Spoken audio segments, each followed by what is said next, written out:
Bab 871. Zeke menggertakkan giginya, kamu sepertinya suka mengubur orang hidup-hidup. Baiklah. Biarkan aku membantumu dengan itu.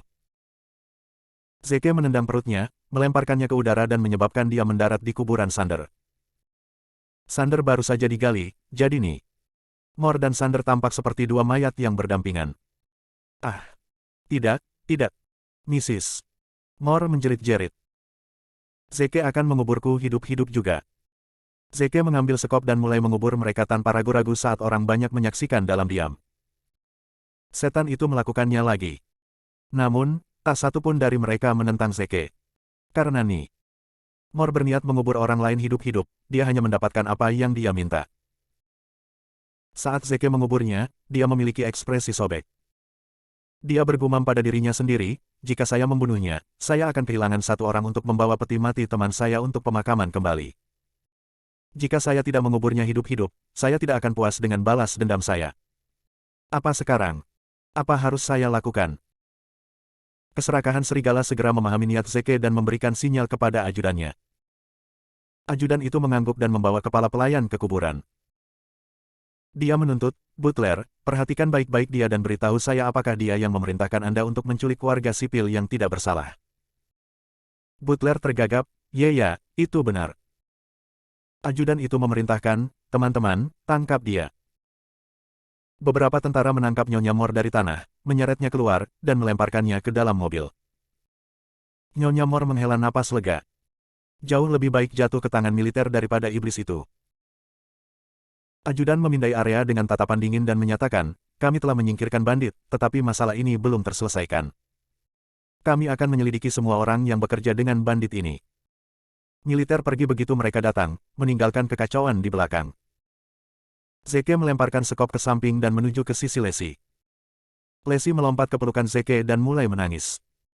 Hatinya dipenuhi ketakutan ketika dia memikirkan bagaimana dia hampir dikubur hidup-hidup. Zeke membelai rambutnya dengan sayang dan menghiburnya, maaf, Lesi. Aku tidak berhasil melindungimu dengan baik. Sage menuju ke samping Zeke dan menangis, Mer Williams, Anda takut mati. Saya pikir kamu. Zeke terkekeh sambil mengeringkan air mata Sage, jangan khawatir, Sage, aku punya 9 nyawa, aku tidak akan mati semudah itu. Lesi berhenti menangis. Dia melirik Zeke, lalu ke Sage, dengan cemburu. Zeke dengan cepat menjelaskan, Lesi, ini adalah saudara perempuan temanku, Sage. Jika kamu tidak keberatan, aku ingin mengambilnya sebagai saudara perempuanku. Lesi tetap diragukan. Soul Wolf dan Wolfgrid mendekati Sage. Sage, apakah kamu baik-baik saja? Maaf kami sangat terlambat. Jangan khawatir, kami pasti akan membuat bajingan dari keluarga Mor membayar harganya. Setelah melihat Soul Wolf dan Wolfgrid menyayanginya, Lesi merasa sedikit lebih lega.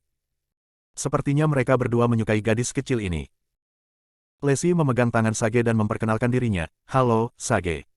Saya pacar Tuan Williams. Jika Anda setuju, Anda bisa memanggil saya Lesi. Hai, Lesi, Sage menyapanya dengan malu-malu. Zeke berkata, ayo pergi. Setelah Lesi dan yang lainnya naik ke mobil, Zeke mengalihkan pandangannya ke para tamu yang hadir.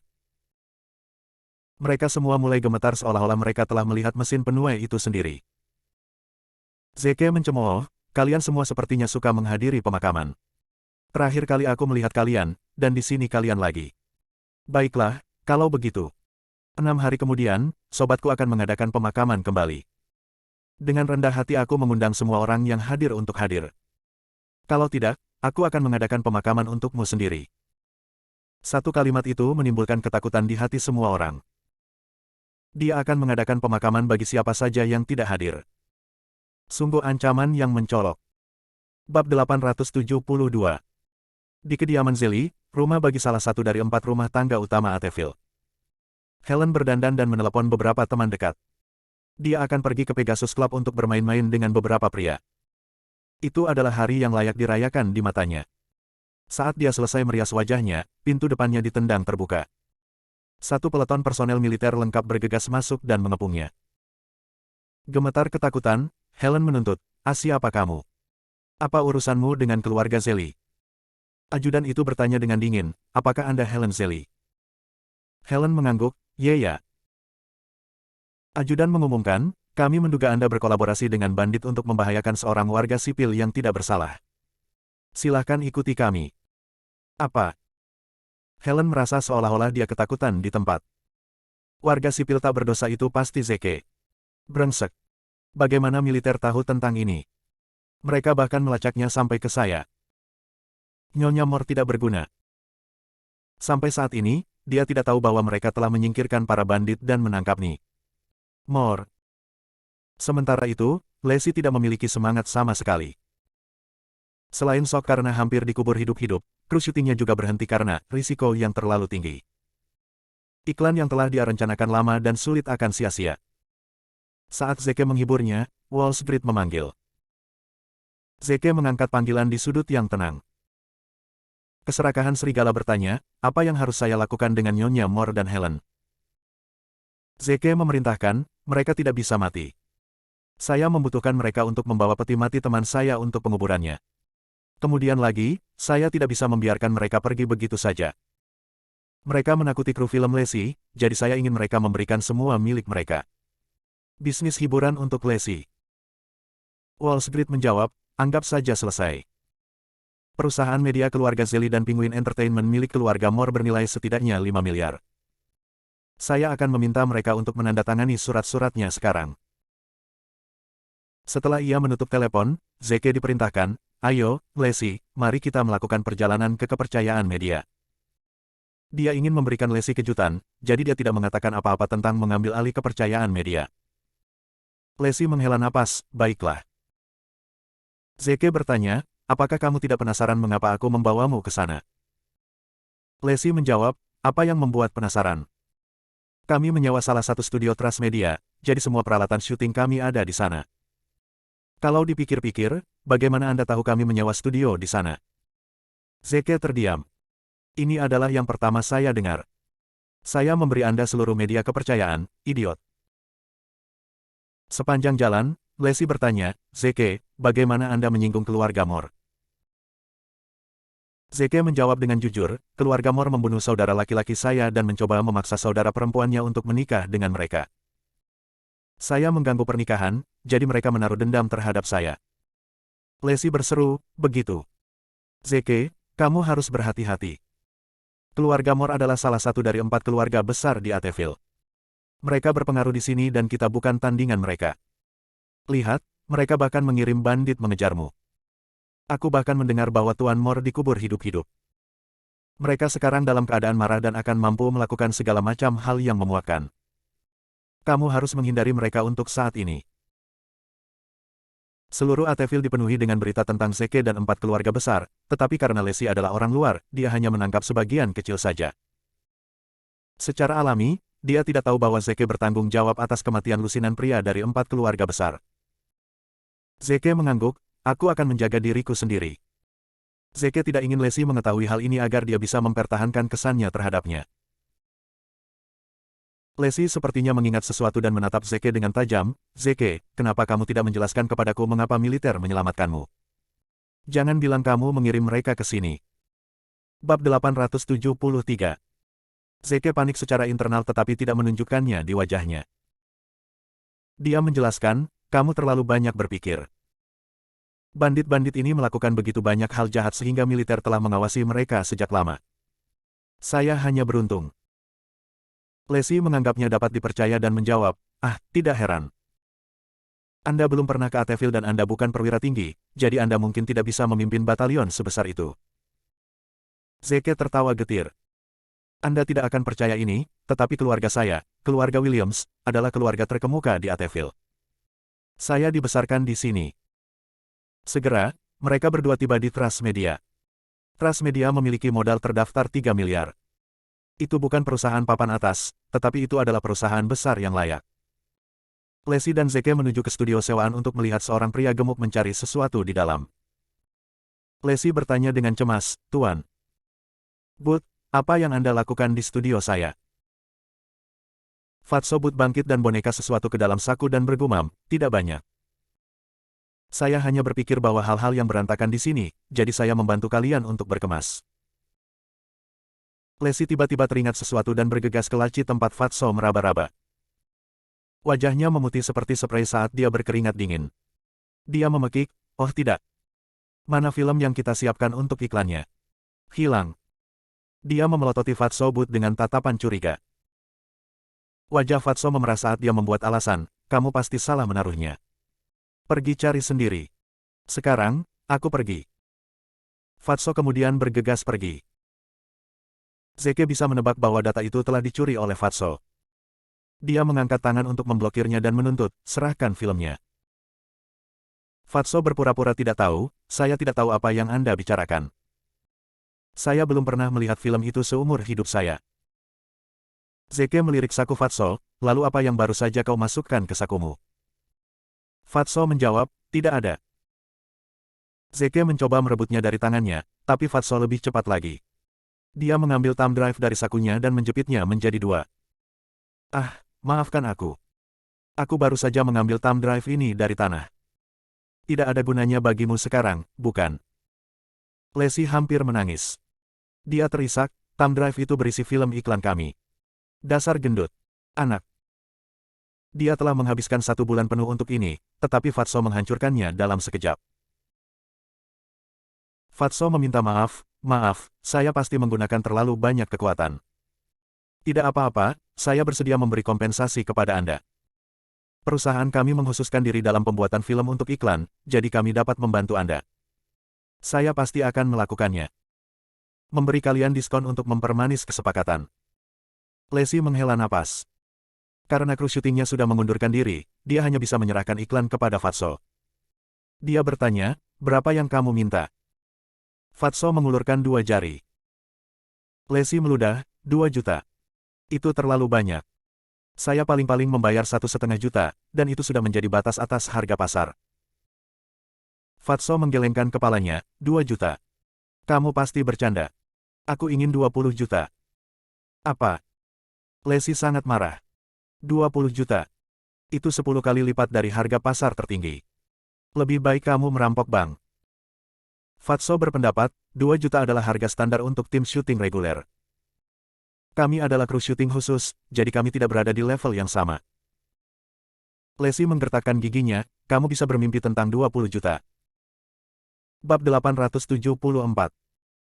Fatso mengancam mereka, sejujurnya, saya sudah membuat salinan data Anda. Video yang Anda rekam sebelumnya memiliki kualitas yang baik, dan baik Anda maupun saya tidak dapat merekam ulang adegan untuk menghasilkan sesuatu. Sama bagusnya. Kualitas ini bukan sesuatu yang bisa dibeli begitu saja dengan uang. Beri saya 20 juta, dan saya tidak hanya akan mengembalikan film Anda tetapi juga menyelesaikan syuting iklan Anda untuk Anda. Bagaimana kedengarannya? Lacey mengatupkan giginya, itu terdengar seperti pemerasan. Fatso mencibir, sebut saja sesukamu. Sejujurnya, saya mendengar bahwa bos saya akan segera berubah.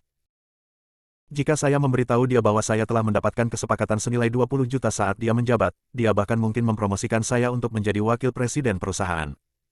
Hahaha. Zeke mencibir, apakah kamu tahu siapa bos baru itu? Fatso menjawab, ini rahasia untuk saat ini, jadi saya belum tahu, tapi dia akan segera mengambil alih. Zeke mengangguk, baiklah. Aku mempertaruhkan nyawaku bahwa bos baru ini tidak akan mengangkatmu menjadi wakil presiden bahkan jika kamu mendapatkan kesepakatan senilai 1 miliar. Fatso mencibir, saya ingin melihat orang asing seperti Anda mencoba meyakinkan bos baru. Zeke melirik Lacey dan bertanya, Lacey, bagaimana standar iklan yang mereka rekam? Lacey menjawab, tidak buruk. Perusahaan ini telah memfilmkan lusinan iklan yang sukses. Zeke mengangguk, senang mendengarnya. Kalau begitu, kami akan membiarkan mereka yang bertanggung jawab. Fatso mengejek dengan sombong, seseorang akhirnya tahu tempatnya. Zeke melanjutkan, saya tidak akan membayar 1 sen pun. Semua biaya pembuatan film akan ditanggung oleh Anda. Brengsek. Fatso meraung, apakah kamu mencoba membodohiku? Dia membanting kontrak di atas meja dan menendang laptop ke samping. Dia mengancam, sebaiknya Anda menandatangani kontrak ini hari ini, atau saya tidak akan membiarkan Anda meninggalkan gedung ini. Zeke berkomentar, Anda akan membayar untuk laptop itu juga. Fatso memelototinya dan bergegas pergi. Lacey mengambil thumb drive dan komputer yang rusak. Dia menghela nafas, semoga masih ada beberapa data yang berguna di sini. Zeke, ayo pergi dari jendela. Saya tahu Ateville penuh dengan scammers, tetapi saya tidak berharap itu menjadi sangat buruk. Kita seharusnya tidak pernah datang. Zeke tersenyum saat dia mengambil thumb drive dari tangan Lacey dan meletakkannya di atas meja. Dia menghiburnya, thumb drive ini tidak berguna sekarang. Mari kita tinggalkan di sini. Tenang, saya akan mengembalikan video lengkapnya, tapi pertama-tama mari kita berurusan dengan Fatso. Lacey memprotes, tapi... Zeke meyakinkannya, serahkan ini padaku. Setelah mereka meninggalkan studio, mereka melihat bahwa Fatso telah memblokir pintu keluar dengan beberapa penjaga keamanan. Dia tertawa angkuh, Brad, kamu tidak akan meninggalkan tempat ini sampai kamu menandatangani kontrak itu. Zeke mencemooh, siapa yang mengatakan sesuatu tentang pergi. Dia kemudian duduk bersama Lacey. Beberapa pekerja melemparkan tatapan menyedihkan pada Zeke, sementara yang lain memiliki ekspresi mengejek. Anak-anak muda yang malang ini. Kemalangan mereka menjadi sasaran Tuan Booth. Tuan Booth adalah penduduk lokal Ateville dan telah mengumpulkan cukup banyak otoritas. Mustahil untuk lolos dari cakarnya tanpa cedera. Anak yang malang, gadis yang malang. Kalian harus berpisah dengan sedikit uang dan pergi. Jangan menunggu sampai dia mulai memukulmu secara fisik. Huff, beraninya anak-anak bodoh ini berbicara dengan Tuan Booth seperti itu. Orang asing ini tidak tahu apa-apa. Mereka mungkin belum pernah mendengar apa yang bisa dilakukan Tuan Booth di Ateville. Kudengar Tuan Booth hanya meminta 20 juta. Itu terlalu sedikit. Dia seharusnya meminta 30 juta, paling tidak. Tidak, orang asing ini bahkan mungkin tidak memiliki 30 juta di antara mereka berdua. Bab 875. Zeke memelototi orang-orang yang mengejek mereka dan berkata dengan dingin, kalian semua dipecat, kalian juga tidak akan mendapatkan gaji untuk bulan ini. Aku akan menganggapnya sebagai kompensasi untuk biaya si gendut. Puff. Kerumunan tertawa terbahak-bahak. Apakah kamu benar-benar berpikir dua anjing asing dapat berarti apa saja di Ateville? Ini adalah ibu kotanya. Siapapun di sini dapat menghancurkanmu dengan jari kelingking mereka. Kalian berdua dapat bekerja seumur hidup, tetapi kamu tidak akan pernah bisa mendapatkannya. Akun lokal di sini. Wajah Lacey memerah karena malu dan menarik ke meja Zeke. Zeke, itu sudah cukup. Ayo kita bayar saja. Mereka benar. Zeke menenangkannya, sabar, Lacey. Saat mantan bos mereka tiba, kita akan memutuskan apakah kita harus membayar mereka. Fatso bertanya karena penasaran, jangan bilang kamu kenal mantan bos. Oh, bagaimana jika kamu tahu? Sekarang, bos baru yang memutuskan. Saat itu, seorang pria parubaya yang agak gemuk, berkacamata, masuk. Pria ini adalah bos perusahaan sebelumnya, John Thompson. John menatap Fatso dan para penjaga dengan kaget, kenapa kalian menghalangi pintu? Fatso mencibir, itu bukan urusanmu. Johan tertawa getir. Kembali ketika saya bos mereka, mereka memperlakukan saya seperti seorang raja. Sekarang bahwa saya telah diganti, mereka memperlakukan saya seperti kotoran. Fatso tiba-tiba teringat sesuatu dan bertanya, John, kamu sudah diberhentikan. Kenapa kamu di sini? John menjawab, saya di sini untuk menyerahkan perjanjian transfer kepada bos baru. Fatso bertanya, di mana dia? Bukankah dia ikut denganmu? John menjawab, dia sudah ada di sini. Semua orang melihat sekeliling tetapi tidak melihat wajah asing. Fatso melanjutkan, jadi, siapa bos barunya? John berjalan ke sisi Zeke dan membungkuk dalam-dalam. Dia kemudian memberikan kontrak kepadanya dan berkata, Tuan Williams, tolong tanda tangani di sini. Setelah ini, perusahaan akan menjadi milik Anda. Baiklah, Zeke menerima kontrak itu. Dia menelitinya untuk memeriksa apakah ada jebakan di dalamnya. Apa? Semua orang menatap Zeke percaya. Orang asing ini adalah bos baru kita. Seberapa kuat orang ini agar pengaruhnya meluas bahkan ke ibu kota? Satu-satunya suara yang tersisa di ruangan itu adalah gemerisik kertas saat Zeke membalik-balik kontrak. Setelah beberapa saat, Zeke memberikan kontrak itu kepada Lacey dan mengatakan kepadanya, Lacey, lihat kontrak ini. Kepalaku sakit. Lacey tercengang dan tidak menanggapi. Sejak kapan Zeke begitu kuat bahkan di Ateville? Dia belum pernah ke sini sebelumnya. Bagaimana dia bisa menjatuhkan perusahaan sebesar itu? Dia baru sadar setelah Zeke memanggilnya beberapa kali. Dia mengambil kontrak dan membacanya dengan serius. Fatso dan penjaga keamanan diam-diam mundur dari pintu. Pria itu adalah bosnya. Dia memiliki seluruh tempat. Apa yang kita lakukan menghalangi pintu? Karyawan yang telah mengejek Zeke sebelumnya terdiam karena malu. Karir mereka selesai sekarang karena mereka telah menyinggung bos baru mereka. Setelah menenangkan diri, Fatso tanpa malu-malu berkata, jadi ini semua salah paham. Maaf, Tuan Williams, saya tidak tahu Anda bos baru. Tolong jangan menyalahkan saya. Bab 876. Tamparan. Zeke menamparkan wajah Fatso dengan bersih dan bertanya, kalau begitu, bisakah kamu memaafkanku karena menamparmu jika aku meminta maaf? Fatso mendidih karena marah, tetapi dia tidak bisa menunjukkannya secara langsung. Dia menekan amarahnya dan berkata, sekarang kamu telah memukulku, mari kita berhenti. Zeke meludah, hentikan. Kamu menggertak istriku bahkan mengambil nyawamu tidak akan cukup untuk menggantinya. Aku tidak akan membuat hidupmu terlalu sulit. Kamu hanya perlu memberi kompensasi kepada istriku karena menghancurkan videonya. Saya akan mengambil harga yang Anda kutip tadi. Berapa lagi? 20 juta. Kalau begitu, saya akan mengharapkan 20 juta dari Anda. Mulut Fatso berkedut. Saya hanya seorang karyawan. Bagaimana saya bisa memiliki 20 juta untuk membayar Anda? Saya bahkan tidak bisa membayar 2 juta. Fatso mencoba keluar dari kekacauan ini dan menawarkan, aku punya salinan videonya. Aku akan mengembalikannya padanya. Zeke menolak, kau merusak kandar ibu jari istriku. Pendorong itu berisi data senilai 20 juta. Aku tidak akan mengurangi 1 sen pun. Kerumunan itu terperangah. Sebuah thumb drive senilai 20 juta. Apakah itu terbuat dari berlian? Fatso tidak tahan lagi dan mengejek, sialan. Aku akan berhenti saja. Kamu tidak akan mendapatkan 1 sen pun dariku. Zeke tersenyum, begitukah? Kalau begitu aku hanya perlu mengirimmu ke penjara. Dia kemudian mengeluarkan ponselnya dan memutar ulang rekaman. Itu adalah percakapan antara Lacey dan Fatso. Itu pemerasan. Jadi bagaimana jika itu? Ledakan. Fatso segera menyesali apa yang dia katakan. Brengsek. Dia merekam percakapan kami sebelumnya. Itu licik dari dia.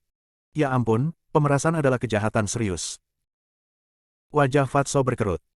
Dia memperingatkan, Williams, jangan pergi terlalu jauh.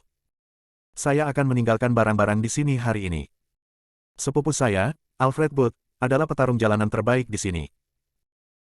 Jika Anda membuat saya marah, saya akan memastikan sepupu saya membuat hidup sulit bagimu. Perusahaan barumu akan bangkrut. Ketika itu terjadi, kamu tidak hanya akan kehilangan 20 juta. Zeke mengejeknya, ya ampun, apa kamu mengancamku dengan petarung jalanan? Maaf, aku selalu memainkan game petarung jalanan itu. Aku tidak takut padamu. Kerumunan tertawa terbahak-bahak ketika mereka mendengar Zeke mengatakan, pejuang jalanan. Persetan. Wajah Fatso memerah dan berteriak, beraninya kau menghina sepupuku. Aku akan membuatnya membunuhmu.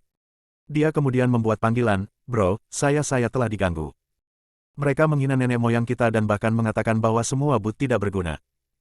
Anda harus membela kami, Booth. Ya, saya di Transmedia. Kemarilah, cepat.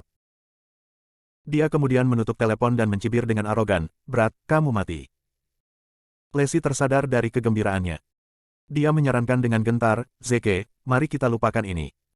Aku juga pernah mendengar tentang Alfred Booth. Jika kita menyinggung perasaannya, perusahaan kita akan bersulang.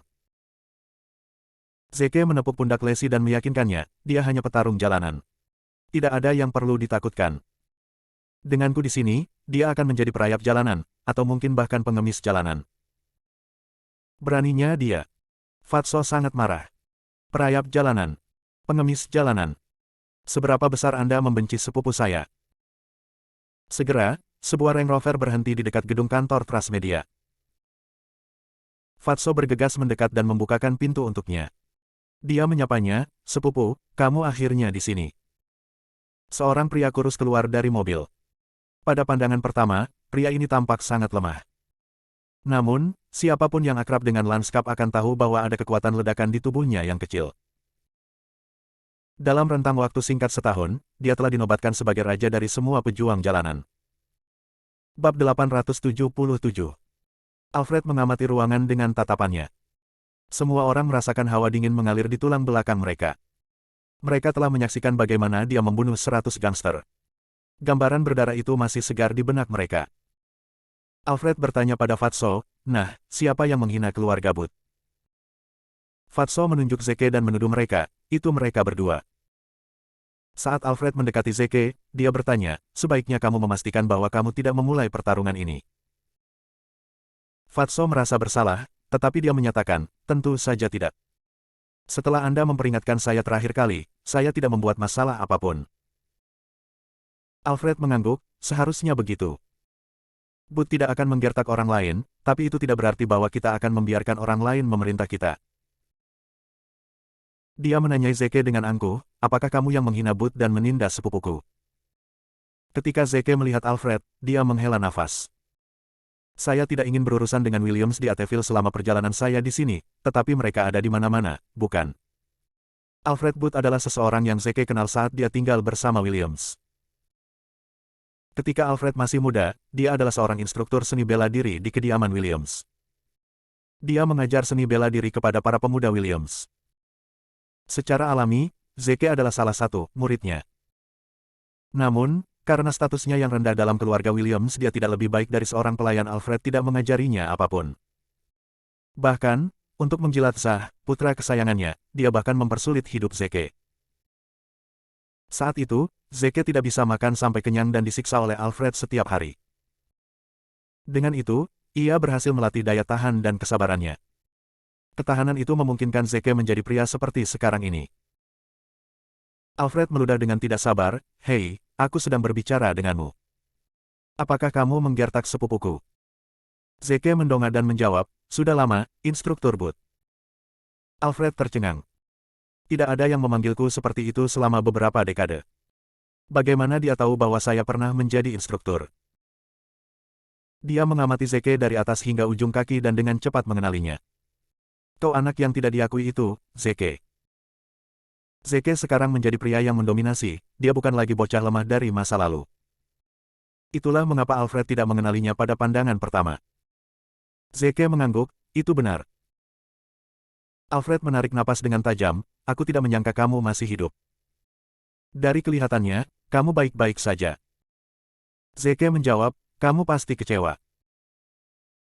Alfred menggelengkan kepalanya, "Maaf, saya tidak bisa repot-repot membiarkan gorengan kecil seperti Anda memengaruhi suasana hati saya. Saya mendengar Anda menghina leluhur saya." Lacey menjelaskan, "Dia tidak. Jangan mengambil kata-kata Fatso untuk itu. Dia menemukan masalah bagi kami dan kami pasti tidak menghina nenek moyang Anda dengan cara apapun." Alfred menoleh ke Zeke, "Apakah dia mengatakan yang sebenarnya?" Zeke mengangguk, "Benar. Aku tidak menghina leluhurmu sebelumnya, tapi itu adalah kesalahanku. Jika kamu tidak keberatan, aku akan mulai sekarang." Semua but tidak berguna. Wajah Lacey pucat pasi dari semua warna. "Apa yang Zeke pikirkan? Kami punya cukup banyak di piring kami." Kerumunan terguncang. Orang ini menghina Booth di depan Alfred. Dia meminta masalah. Ekspresi Fatso menjadi gelap, "Lihat, sepupuku. Kamu mendengarnya sendiri. Dia menghina Booth di depanmu. Dia jelas-jelas meremehkanmu. Jika kamu tidak memberinya pelajaran, kita akan dikutuk oleh nenek moyang kita." Bab 878. Alfred mengejek, "Berat, sepertinya kamu gatal untuk dipukuli, seperti di masa lalu. Aku mengajarimu semua yang kamu tahu, jadi kamu bukan tandinganku. Aku akan memberimu cacat dan penggunaan hanya satu tangan, atau orang lain akan mengatakan bahwa aku menggertakmu." Zeke tersenyum, "Aku juga akan memberikan cacat. Aku tidak akan menggunakan tanganku." "Kurang ajar." Alfred menjadi marah dan meninju Zeke. Pada saat yang sama, Zeke mengangkat kakinya untuk menendang Alfred. Tendangan itu secepat kilat. Sebelum Alfred bisa bereaksi, Zeke telah mendaratkan pukulan di perutnya. Bam! Alfred terbang melintasi kantor dan mendarat keras di Range Rover-nya. Range Rover terlempar ke belakang beberapa meter sebelum berhenti. Ban sudah mulai mengeluarkan asap putih dari gesekan. "Aduh!" Wajah Alfred memucat saat dia batuk seteguk darah. Dia berjuang untuk bangun, tetapi tidak berhasil. Kerumunan tercengang. Petarung jalanan juara ini telah menghadapi ratusan gangster sekaligus, tetapi dia kalah dengan satu pukulan dari bos baru. Ya ampun, orang asing ini terlalu kuat.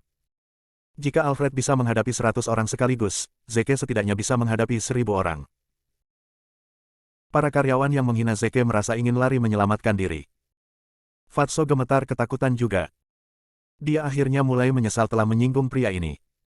Dia tidak berani membantu Alfred agar dia tidak terlibat dalam kekacauan ini. Setelah mendengarkan percakapan mereka sebelumnya, jelas ada dendam di antara mereka. Lesi mencubit paha Zeke tak percaya. Ya, itu terbuat dari daging dan darah, bukan titanium. Bagaimana dia bisa memiliki kekuatan ledakan seperti itu? Zeke melangkah ke arah Alfred dengan tenang, menimbulkan ketakutan di hati Alfred di setiap langkahnya. Bagaimana pria termuda, yang diganggu sepanjang waktu dalam keluarga Williams, menjadi begitu kuat? Alfred merasa bahwa dia tidak akan bisa mengalahkan pria ini bahkan jika dia berjumlah 10 orang. Zeke mencemooh, kamu membuat satu kesalahan. Aku tidak belajar satu gerakan pun darimu. Aku berlatih keras untuk berakhir seperti ini. Alfred bergidik. Terlatih seperti neraka. Tentu saja, dia berkembang seperti iblis. Dia mencoba mencari cara untuk melindungi hidupnya. Dia menarik napas dalam-dalam dan menyatakan, aku bukan tandinganmu, tetapi kamu juga tidak boleh menyinggung perasaanku. Zeke mulai tertawa histeris. Oh, ketika mereka putus asa, mereka suka mulai menakut-nakuti saya dengan pendukung mereka. Zeke melanjutkan, kalau begitu, katakan padaku siapa yang mendukungmu. Alfred menjelaskan, tentunya Anda pernah mendengar tentang Master Williams. Dia sebenarnya adalah bagian dari keluarga Williams. Karena saya sudah lama bekerja untuk Williams, saya secara alami mengenalnya. Kami bahkan minum teh. Beberapa waktu lalu. Puff. Zeke tertawa terbahak-bahak lagi. Usaha yang bagus. Sejak kapan aku minum teh dengan orang sepertimu? Tepat ketika Zeke hendak memanggilnya, teleponnya berdering. Itu Hades dari Rivermouth. Zeke mengangkat telepon karena penasaran dan bertanya, ada apa? Hades tertawa getir, Tuan Williams, sepertinya Anda telah membuat sedikit masalah di Ateville lagi. Wayde Jenkins dari 4 keluarga besar telah datang mencari kita. Zeke mengerutkan kening, apa yang dia lakukan di Rivermouth? Hades menjawab, Wayde ingin membuat Tuan Williams berurusan dengan Anda. Saya belum mengungkapkan identitas Anda. Apa yang ingin Anda lakukan? Zeke merenungkannya dan menjawab, aku akan menghubungimu dalam 1 jam. Hades menjawab, tidak masalah. Zeke menutup teleponnya dan melirik Alfred. Apakah Anda yakin Anda mengenal Tuan Williams? Bab 879. Alfred membual, tentu saja. Zeke memerintahkan, ikuti aku. Alfred menjadi waspada dan bertanya, apa yang akan kamu lakukan? Zeke mengancamnya, jika kamu tidak datang, aku akan mematahkan kakimu. Untuk menjaga kakinya, dia mengikuti Zeke ke sudut terpencil. Zeke mencibir, Anda kenal Tuan Williams? Alfred mengangguk, tentu saja. Zeke bertanya, saya mendengar bahwa Master Williams suka tetap rendah hati dan satu-satunya orang yang mengetahui identitas aslinya adalah Hades dan Eclipse. Bagaimana Anda mengenal Master Williams? Alfred menjawab dengan rasa bersalah, saya kenal mereka berdua, jadi mereka memperkenalkan saya kepadanya. Aha. Zeke tertawa. Jadi, Anda tahu Hades dan Eclipse dengan sangat baik. Hubungi Hades sekarang untuk membuktikan diri. Alfred tahu bahwa dia tidak akan mampu melakukannya. Lagi pula, wilayahnya ada di Ateville, dan dia tidak punya alasan untuk mengenal Hades, yang begitu jauh. Dia berargumen, mengapa saya harus mendengarkan Anda? Keduanya adalah orang-orang sibuk. Mereka tidak punya waktu untuk berurusan dengan orang-orang seperti Anda. Zeke menjawab, aku akan mematahkan kakimu jika kamu menolak. Setelah berpikir sebentar, dia berbohong, saya baru saja mengganti ke telepon baru, jadi saya tidak menyimpan kontaknya. Saya akan menelepon seorang teman yang memiliki nomornya. Alfred kemudian menelepon temannya. Dalam 10 menit, dia berhasil mendapatkan nomor Hades. Zeke melirik dan melihat bahwa itu memang Hades. Dia menginstruksikan, telepon dia, atau aku akan mematahkan kakimu. Alfred frustrasi. Bisakah dia membicarakan sesuatu selain mematahkan kakiku? Dia memutar nomor itu, berharap dia bisa menjalin hubungan baik dengan Hades. Namun, setelah memanggil ulang beberapa kali, Hades tidak mengangkat panggilan tersebut. Orang biasa tidak akan bisa menghubungi Hades. Dia mengaktifkan filter di teleponnya sehingga hanya kontak tertentu yang bisa meneleponnya. Alfred terus berbohong dengan giginya, aku baru ingat. Aku mengganti nomor teleponku, jadi dia tidak akan mengenali nomor baru ini. Dia tidak mengangkat panggilan dari penelepon yang tidak dikenal. Zeke terdiam melihat ketidakberdayaan pria ini. Dia melemparkan teleponnya dan menuntut, gunakan telepon saya, kalau begitu. Alfred cemberut, apakah kamu tidak mendengarku? Hades tidak akan mengangkat jika dia melihat nomor yang tidak dikenal.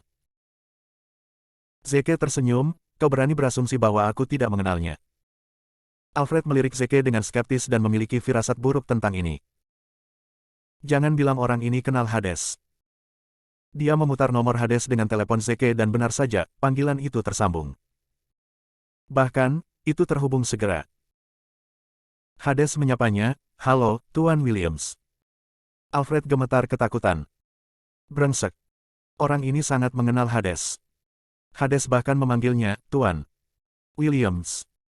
Sepertinya dia setara dengan Hades, atau bahkan memiliki status yang lebih tinggi darinya. Aku kacau. Zeke bertanya, Hades, apakah Anda kenal seseorang bernama Alfred Booth? Hades menjawab dengan bingung, tidak. Haruskah? Zeke terkekeh, orang ini memberitahuku bahwa kamu adalah temannya dan memperkenalkannya kepada Master Williams. Beberapa hari yang lalu, dia bahkan minum teh dengan Master. Hades tertawa terbahak-bahak, Tuan Williams, Anda adalah Tuan Williams. Tentunya Anda tidak perlu menelepon saya untuk mengetahui bahwa dia berbohong. Bab 880. Apa? Alfred mulai menggigil tak terkendali. Zeke adalah Master Williams legendaris yang menjadi terkenal dan melumpuhkan Master seni bela diri terkuat ketiga di Rahasia, Barnaby, dengan satu pukulan. Dia bahkan menerobos pengepungan 10.000 orang dengan Eclipse dan pahlawan tanpa nama lainnya. Astaga, anak laki-laki lemah sejak saat itu telah tumbuh menjadi sosok yang begitu kuat. Bagian terburuknya adalah, dia masih sangat muda. Dia monster. Zeke melirik Alfred. Alfred berlutut, dia membungkuk pada Zeke dan meminta maaf, Tuan Williams, saya bodoh. Maafkan saya. Saya salah. Tolong, lepaskan saya. Zeke mencibir, kau ingin aku melepaskanmu? Tentu. Dengan satu syarat. Alfred menjawab, Tuan Williams, saya akan melakukan apa saja. Anda dapat menyebutkan 100 syarat jika Anda mau. Zeke memerintahkan, bertindak sebagai perantara saya dan buat kesepakatan dengan Wade Jenkins. Alfred bertanya, maksud Anda kepala keluarga Jenkins, Wade Jenkins? Zeke mengangguk. Alfred menjawab, tentu saja. Merupakan suatu berkah baginya untuk menjadi perantara bagi Master Williams. Hanya orang bodoh yang akan menolak tawaran ini. Zeke memberitahu Hades, beritahu Jenkins bahwa Tuan Williams telah setuju untuk membantu, tetapi dia menuntut kompensasi. Dia dapat berbicara dengan Alfred Booth, yang akan menjadi perantara saya kali ini. Hades mengangguk, tentu. Setelah menutup telepon, Zeke menjelaskan rencananya kepada Alfred secara rinci. Mata Alfred berbinar ketika dia mendengar ini. Master Williams tidak hanya kuat. Dia juga ahli dalam menyabotase orang lain. Tidak heran Fatso dalam kesulitan ketika dia mencoba berurusan dengannya. Mereka berdua dengan cepat kembali ke Transmedia. Ketika Fatso melihat bahwa Alfred baik-baik saja, dia menghela nafas lega. Zeke pasti takut pada Master Williams. Itu sebabnya dia tidak menyentuh Alfred. Fatso mencibir, Oi, Williams, maafkan aku. Kalau tidak, aku akan memberitahu sepupuku agar Tuan Williams menghabisimu. Alfred berkeringat dingin dan meninju sinar matahari yang hidup dari Fatso. Dia berteriak, nyahlah. Jika aku melihatmu tidak menghormati Tuan Williams lagi, aku akan membunuhmu. Minta maaf kepada Tuan Williams dan bayar dia 20 juta. Sekarang. Fatso tercengang. Apa di bumi? Itu benar-benar berbeda dari yang saya bayangkan. Jangan bilang orang ini bahkan tidak takut pada Master Williams. Sementara Fatso berdiri di sana dengan kaget, Alfred menendangnya 2 kali, membuatnya berlutut. Fatso meminta maaf dan pergi dengan Alfred dalam kebingungan saat dia menyiapkan 20 jutanya. Zeke menoleh ke karyawan yang mencemoohnya dan memerintahkan, kemasi barang-barangmu dan pergilah. Gajimu bulan ini akan hangus. Para karyawan ketakutan dan memohon kepada Zeke untuk membiarkan mereka tinggal. Mereka berada di tengah krisis ekonomi, sehingga akan sulit untuk mencari pekerjaan. Jika mereka dipecat, mereka tidak akan mampu menghidupi keluarga mereka. Zeke menoleh ke Lacey, bagaimana menurutmu? Dia ingin membiarkan Lacey berperan sebagai orang baik sehingga dia bisa mengelola perusahaan dengan lebih mudah. Lacey memutuskan, ayo. Simpan untuk saat ini. Namun, lain kali aku menangkap salah satu dari kalian yang memamerkan otoritas kalian atau menindas orang lain, aku pasti akan memecat kalian. Mereka semua sangat berterima kasih. Lacey melirik Zeke dan berkata, Zeke, ikuti aku. Zeke mengikuti Lacey ke dalam studio. Dia menginterogasinya dengan tegas, Zeke, katakan padaku bagaimana kamu berhasil mengambil alih perusahaan ini. Zeke menjawab, keluarga Moore memberikan ini kepada kami sebagai kompensasi. Mereka memerintahkan para bandit untuk menculikku dan hampir menguburmu hidup-hidup. Menurutku, kami melepaskan mereka terlalu mudah. Lacey tenggelam dalam pikirannya dan menjawab, itu benar. Hidup tidak dapat diganti. Mereka mudah lepas. Apa hubunganmu dengan Alfred? Kamu belum pernah ke Ateville, jadi bagaimana kamu mengenalnya? Zeke memiliki perasaan campur aduk ketika dia mengungkit masa lalu.